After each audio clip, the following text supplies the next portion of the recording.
I just have some remarks, and I hope some of my remarks will clear up some of the questions some of the people had in their remarks, because I think there was some misinformation that was given out, and I hope some of this will clear it up. 40 years ago, while many of my contemporaries were celebrating at Woodstock, I was not wearing love beads, I was wearing dog tags. I was in the jungles of Vietnam. Now, all things not being equal, I cannot say where I would have rather been, Vietnam or Woodstock. In all honesty, I was not given the chance to decide. Today, however, is different. There are many places I would rather be, but only one place I should be, and that is here to voice my opinion on the issue of a 4-year term for town supervisor. I'm supposed to be in Phoenix attending the National Convention of the VFW. In fact, I had even purchased a plane ticket that I cannot use. This was the place to be. I am not complaining, just stating the facts. Actually, I am complaining, but that's all right. Thank you for your honesty. Simply put, I am against the 4-year term. I am quite sure if we canvassed the supervisors of the state of New York towns, they would all prefer a 4-year term. It should be noted that a vast majority of the towns in the state have a 2-year term for supervisor. Why would they want a 4-year term?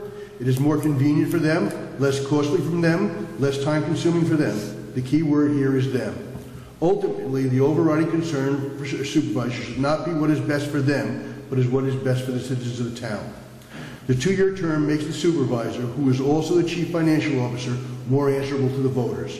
A supervisor who is more answerable to those who hire that supervisor is more accountable.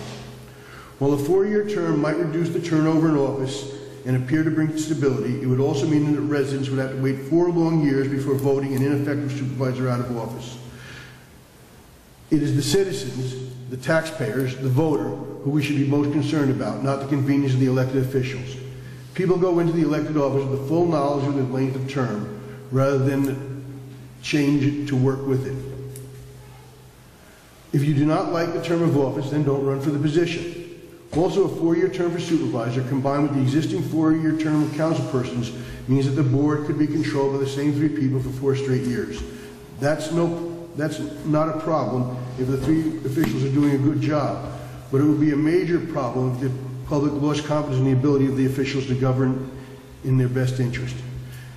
This is an issue that should be decided by the Kent Town Board.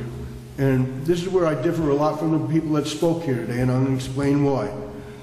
My colleagues on the board will tell you that they have to be fair and impartial. They will tell you that it is up to the good people of Kent to decide the issue.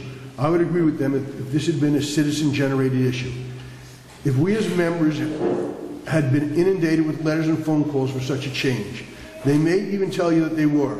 I find it odd that now in my 3rd campaign for elected office, not a single person has come up to me to ask that the term of supervisor be extended. I repeat, not a single person. In fact, what I have been asked most about regarding election is term limits, and then only by a handful of people. The issue has been created and generated by the supervisor, her appointed board member, and her 2 running mates. As I stated in the last public hearing, there was never a vast groundswell of concern for this issue. The other 4 members of the board, with extreme hubris, suggested this just weeks after our current supervisor was elected. They did not even wait for her to gain a track record as supervisor. They did not even do their homework regarding the issue when they first proposed it. If you remember, they proposed it when it was not a valid time to do so. In my statement, I posed the analogy that this is akin to a soldier putting himself in for a valor medal.